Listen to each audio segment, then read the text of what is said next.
I brought a 600-pound live Siberian tiger to a Coke meeting.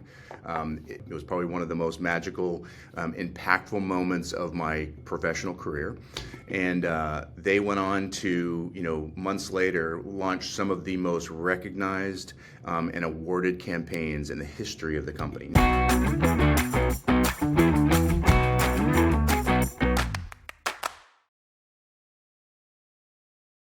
So welcome to Who's Elvis Round Here, the podcast that explores how we can release the genius of our people by leading differently and breaking some of those business rules. And today I'm delighted to be joined by an old friend of mine, Keith Wilmot, who I've had many adventures with and I think is a fantastic leader. So good to have you here, Keith. Tell us a little bit about who you are. Well, wonderful to be here, Elvis, and just a bright, shiny day.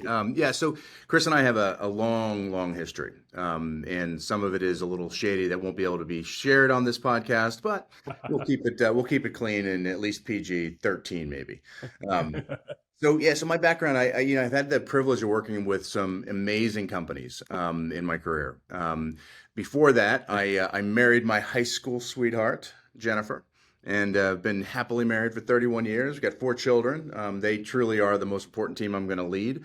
But then, post that with work, I've had a really cool, interesting journey. It's been, mostly big organizations. Started my career with Ocean Spray Cranberries. Did some marketing gigs with some confections companies, landed at Pfizer Consumer Healthcare and did some sales and marketing roles for that organization. And that's where I met you, Chris, at the time with Pfizer with an old sage mentor of mine, Jeff Semenchuk.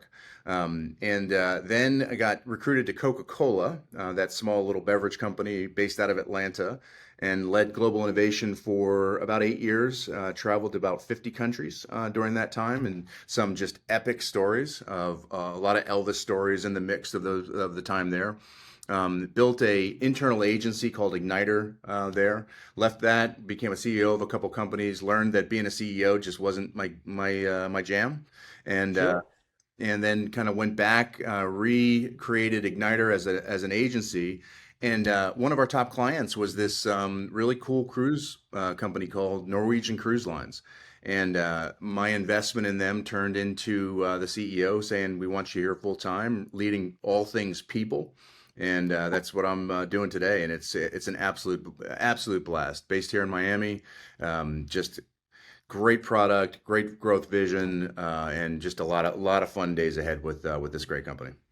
How very cool, and what a fun adventure. And I love the fact that in your history there are certain things that really shine brightly. So we've got kind of the brand and the marketing stuff, but we've got the innovation very, very core to who you are. And now you're overlaying it with the people, because actually it's been the people that's made all this other stuff happen. 100% right. I mean, thinking about the core about what you do, Chris, and upping your Elvis, it's always about the people. Like the one core, when I look at my journey and the different types of roles I've had, the one commonality was a belief in that people are the difference maker. Great brands don't happen to become great brands without great people. It's the storytelling behind it. It's the passion. It's the energy. It's the influence that people have, the impact that they can make on a business. That's truly the differentiator. So me going into a role like I'm in today is a logical move. It may not look logical on a resume, but it's a lot. And here's the thing, I think, Chris, I think the future of the chief people officer role in companies like Coke and Norwegian and P&G and all these great organizations, they're going to be more backgrounds like me. Because if you're going to be a chief people officer, you need to have the background of being in different roles in companies. Like you need to be a marketer, you need to be an innovator, you need to be a sales leader, you have to have some financial acumen. So it really is. I think it's the future of the chief people officer role is going to be more individuals that look and smell and feel more like me, and not necessarily that I started in HR, as a junior and kind of rolled my way up to the HR organization. Yeah, that world's changing fast, and I think it's very refreshing. Very refreshing. I do too. And a lot of people now from those other disciplines are now seeing it as a very useful thing to go into HR for a bit. Yeah. And actually do people, because actually they just get teeth in different ways that they didn't have before. Yeah, no, I mean, like just last week, we're I'm in a conversation with our chief marketing officer, and I'm asking him questions about the brand plan and the brand house and his brand strategy, and he kind of like sat back. He's like, "I don't typically get these types of questions from an HR puke." Yeah, yeah, yeah. But he valued it because he's like, that's what a Yeah, business partner is. That when you can have lived in the shoes of the role, you can be a much better leader because you can yeah, come yeah. alongside and you can empathize and sympathize. Well, I'm a huge fan of that, and I think the breadth of experience makes us interesting, right? Yeah, Gives us more things to pull on. We get better insights, we become better leaders. So, 100%. big fan. Yeah, Yeah, and look, I love you just mentioned storytelling. We both love stories, right? yeah, Because stories are our currency. yeah, They create value. They explain things in ways that are more emotive and more interesting. yeah. Um, and I love to ask people. So, what's your favorite business story that you love to tell that people love to hear? So let's start with that, Keith. Yeah, I mean, I'd be remiss not to tell this story. I mean, it was a time at Coke where we were on the verge of some greatness. We had a creative team led by Jonathan Mildenhall, who was on the verge of creating some work around some campaigns that was just going to be truly magical. And I literally remember the phone call. He called me. I'm in my office, and he said, "Hey," he goes, "I need to spend a day with you, and I need you to." Motivate my team, wow my team with some powerful creativity, give us that tip of the spear, sharp edge that we just need to get us over the hump in bravery to get this thing that we want to accomplish. So I'm like, oh wow, all right. So let me think about like what Jonathan did. He was the chief creative officer for the world's largest brand, in Coca-Cola. And the challenge was how do you take truly what was the tip of the spear, the most creative people in the building? How do you spend a full day with them and try to outcreate them or try to put them in a situation where you unlock even more creativity out of the most creative people in the organization? So super big challenge. So Sure. went into my inner Elvis and said like, what could we do? And I said, all right, you know what? I need a cat. Because I remember, one of the first times we met, you told a story that just blew my mind. It was the story of Joe Rohde's Ah, yeah, yeah, yeah. from Disney, and how he brought a large 600-pound white Siberian tiger to a Disney meeting, and Animal Kingdom Lodge gets formed. So I'm like, fuck, I need a cat. We all need cats, I need a big cat. cats. And I literally remember, the individual that was in my office. She was an insight person. I said, "Find me a cat," and she's like a house cat. I'm like, no, no, no. I want a big cat, and I want access to it. Well, sure enough, the next day she's like, "You're not gonna believe this, but there's a reserve, an animal reserve, an hour north of here, in Atlanta, and this guy's got a 600-pound white Siberian tiger named Dallas." He said, give him a call. So called the guy, and he said, "Yeah, I got Dallas." I said, "Well, can you travel with Dallas?" And he goes, nobody's ever asked me to travel with Dallas, but he said, "We've got a cage. Yeah, I think we could pull this off." I said, "Good. Here's the date. I want you to come down to Coke, get Dallas in the cage, and we'll meet you there." So Jonathan, the day of the meeting, obviously go through the whole scenario, so I brought a 600-pound live Siberian tiger to a Coke meeting. It was the most epic day. And if Jonathan was on this call, he'd be like, "Yep, it was probably one of the most magical, impactful moments of my professional career." And they went on to, months later, launch some of the most recognized and awarded campaigns in the history of the company. Now, was that moment the reason why it happened? No, but what it tells you, Chris, is the power of stories and the power of impact and what it can do as a catalyst for all aspects of life, whether it be personal or professional. So so I wrote a book recently called "What's Your Tiger Moment?" And Ah, and cool. what I learned in that moment, it's not about the 600-pound tiger. In fact, I wouldn't encourage you to go out and find a cat of that size and bring it to a meeting. Because listen, if that cat would have gotten out, we wouldn't be on this call today. Sure. I would likely still be behind bars. Yeah. Um, but what it is about is what's your tiger moment? What's that moment that you need to find that is just going to throw over the edge the idea, the concept, the relationship, the impact that you're trying to make in an organization? What's that one big, shiny moment that if you can unlock, it will absolutely accelerate everything that you're doing. So a big part of, our logo here at NCL now is like, yeah, what's your tiger moment? If we're trying to launch a big idea, if we're trying to do a new campaign, if we're trying to do something even as simple as, something to do with our team members, what's your tiger moment? And if you define it in advance, the impact can be huge. I love it because I think, when I look at the businesses I work with now, they have thousands of micro moments. It's like just emails to write, meetings to go to. It's small touch stuff. And whilst we're doing that, we're not really that conscious of who we are and the context in which we live because we're just so busy. Yeah. And what I love about yours is there's two things you need for it. One is you need to be able to step back and say, actually, this is the moment, and this needs time and space around it and a different approach. Yeah. But then secondly, some creativity to say, right, how do I knock this out of the park? How do I go from micro to mega? Yeah. And in doing so, you have an impact that just has meaning. Yeah. Well, I mean, and listen, in great storytelling, there is a ramp up, climax, and finish. It's like, and what great storytellers do is they build up that suspense to the point where they land that tiger moment, and then they bring it down. Because you can't stay at the tiger moment level all the time. No. It's not sustainable. No. And then you walk around like you're a crazy man. But if you're really intentional about that moment, the impact can be super profound because what it does is it connects the head and heart to a big idea. Yeah. So look, I love the fact you were using that then as part of your comms and behavior change with NCL. So when you do that, you translate that into everyday life. Yeah. What sort of things are people doing that show, hey, that's my tiger moment? Because I guess that's a really big hit for a very big company at a very big moment in time. Yep. And how you get that to everyday life so they kind of get it and go, I can do that. What's the translation? Yeah, no, it's a great question, Chris. And I think it's an everyday translation. So you're about to do a presentation on a specific idea that you're trying to launch, and it could be a small thing to a big thing.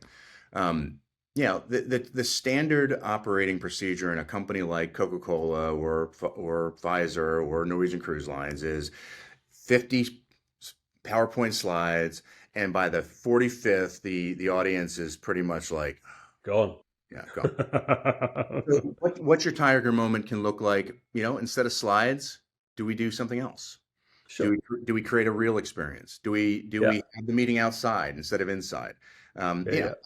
We did this recently at a board meeting. We were in Bermuda, which is not a bad place to have a board meeting, but that works. We were doing a strategy session with our leadership team here, and we're inside looking outside at the waves and the beauty and the sand, and we're having this deep strategic conversation. And I just said, time out. Like, everybody get up. Let's just move this conversation outside. Okay, that's a tiger moment because everybody. And we get outside, and you got the vitamin D hitting you, and you can hear the waves, and all of a sudden, the dialogue changed.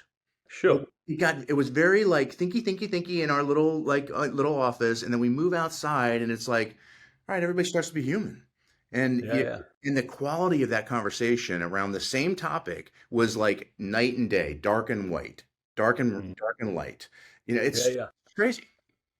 Yeah, and again, I love the fact that it can be a small thing that you can do that makes a profound impact, and it can be just a switch of stimulus, of environment. But what you're doing is you're waking people up, right? You're getting them off of this kind of autopilot mode of this is how we do things around here. Yeah. And you're just breaking a simple rule, but it's having a profound impact. Yeah, and listen, I'm an innovator at heart. So like that's the core to who I am. And we've got some principles here that I think are worthy of sharing, that I think would inspire others, and certainly reapply with pride is my motto. But our vision in this organization from the people perspective is the cruise line with the best people win. It's a really simple concept, but it's so true. And you can literally put any industry, any company in that statement, and it's true. The agency with the best people win. The beverage company with the best people win. It's just a consistent truth across all organizations. Honestly, when you think about it, you put it, even your family, like how you treat your family, like the family with the best people win. It's an axiom that just is a standard. So That's our vision, and then we've got some mottos that we connect to it, and we love these mottos internally. But one is all gas, no brakes. Man, Right. life is too short.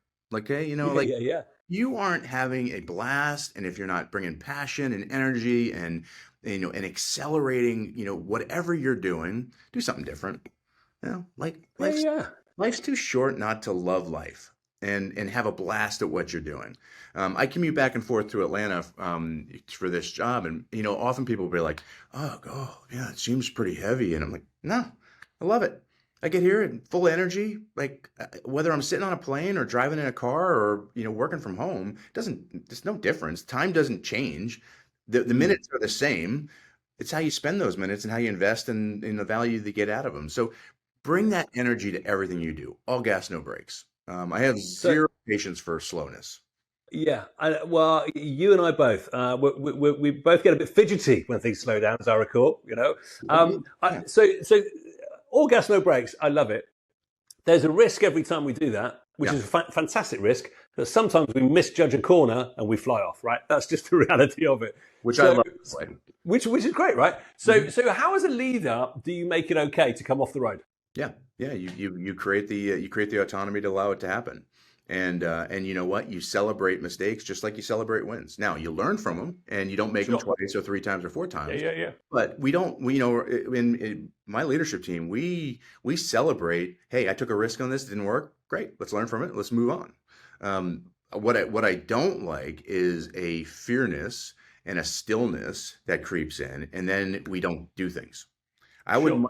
I would much rather have a leader take a risk and try something and accelerate it and fail and learn than I would be to sit back and not do anything, and then apathy sits in, and then Yeah, we yeah, yeah. kind of go like this. Well, we know that that's the natural state people go to, right? And because basically, with our inbuilt negativity bias, we avoid risk, we Mm, play safe, we keep our heads down, especially in times of change and the crazy world in which we live, right? So that's the natural state to go. So what you have to do is overcompensate for actually doing things differently, yeah, and actually by encapsulating, a key, behavior of, yeah. all gas, no brakes. You're doing it there. Now, where have you seen this work brilliantly in the business? Where Yeah. actually somebody has done that really well. Recently, I had a conversation, and it's amazing how you can apply all gas, no brakes to just about every interaction that you can have in an organization. So, conversation went like this, and you've had millions of these. Person comes into my office and says, "Well, such and such did such and such and said such and such, but this and such, blah blah blah blah blah blah blah." Simple question: did you talk to him? Yeah. All gas, no brakes. Go have a conversation. Yeah, yeah, yeah. Wow. Okay. Like you just literally cut the cord off the triangulation, because all gas, no brakes mentality is I ain't going to walk into Keith's office and have a conversation about someone else until I have that conversation with them. Yeah, yeah. That's all gas, no brakes. And I think a culture that buys into that is a culture that is really cool with constructive feedback. It's really cool with, taking some risks and making mistakes, because they know if they make a mistake, there's a high likelihood that the team is going to have their back, and support them even through the mistake to learn and progress. Yeah, yeah. But what all gas, no brakes isn't is triangulation and, slowness. Now, I also believe in the concept of, slow is smooth and smooth is fast, meaning like we're not going to run to our death here. Sure. Sometimes being methodical, but it is okay. And slow is smooth is fast it works very nicely with all gas, no brakes. Yeah. And look, it's context specific, right? So, I would imagine the legal department will think very carefully about how they construct some of 100%. their work, because there's a downside if they get it wrong, right? Yeah. And you need to be methodical. But And they may take a week to get back to you on something, and that's all yeah, gas, no brakes, because it just yeah, takes yeah, yeah. diligence of making sure that they go through the process to protect the company. And man, there's a lot of Exactly. But what I don't accept is something that should take a week takes 4 weeks. That's not Yeah, all yeah, no breaks. That's just bad planning, bad prioritization, and yeah. And you know what? I think people love it when you can inject momentum, because the action brings in excitement and it brings a nice, hey, what's happening today? As opposed to the predictability of this kind of, hey, we'll take it at a different pace. So I think there's a huge payoff for the right people in the organization, right? And I would imagine you see that when you start to talk about this and you start to role model it. Yeah, 100%. And then the second motto, which I know is going to be close to your heart too, is think like a captain, act like a pirate. Yeah, I do love this. Yeah. And honestly, the team is really, really bought onto this. Partly because we're in the maritime business, and there's this fun little black flag kind of connection to how we operate. But listen, if we're going to be the best people, if the cruise line with the best people win, and we think like captains, act like pirates, we're going to level up the talent, because honestly, the talent game is a little bit of piracy. It is. Yeah. Finding and stealing people and getting them to convinced to come on this ship and leave their other ship, and it's a little bit of pirate game, and we love it here at NCL. We've really bought on to this idea of all right, let's look at orthodoxies in our company and act like pirates. Let's try to break those things. Let's try we one of the things that we as a team will never tolerate and is we've always done it this way, so therefore we have to continue to do it this way. Sure. That's not think like captain, act like pirate. That challenge the orthodoxies, because in challenging them, sometimes you find absolute diamonds. Yeah, and again, it's a really nicely phrased one, because you want people to take responsibility and own the business, but you want to break the rules while you're doing it, right? Yeah. So it's a nice combination. What I love about your articulations of some of these kind of behavioral directions is they're really simple, right? We get it. There's an obvious benefit, but they've all got energy. Yeah. Which I like about him. I mean, he doesn't want to be a bit more pirate. Yeah, 100%. Yeah, no, I mean, we have bells outside my office that when we hire people, we ring the bell. It's a little bit of piracy here. I mean, we're all acting like pirates, and it just brings a little fun to the business. And I think more companies should embrace that more. If you're not having fun, what you're doing, it makes the days long. Because there's individuals that have roles that they sit behind screens all day, and they're in their cubicles, and if I'm not helping the organization think through how do I make every single role in this company worth coming to on a Monday, then I'm not doing my job right. Yeah, I totally agree. So I've got a few things I'm taking out of this, which are lovely. So number one, what is your tiger moment? We all have an opportunity to swing bigger and create impact. It's a lovely cut through on that one, and we can do that every day. As you say, it's not just the big stuff. There's an opportunity at least once a day to do that. I love that. I love the all gas, no brakes, because this is the way I tend to live my life. And we just need more of it, I think, in business.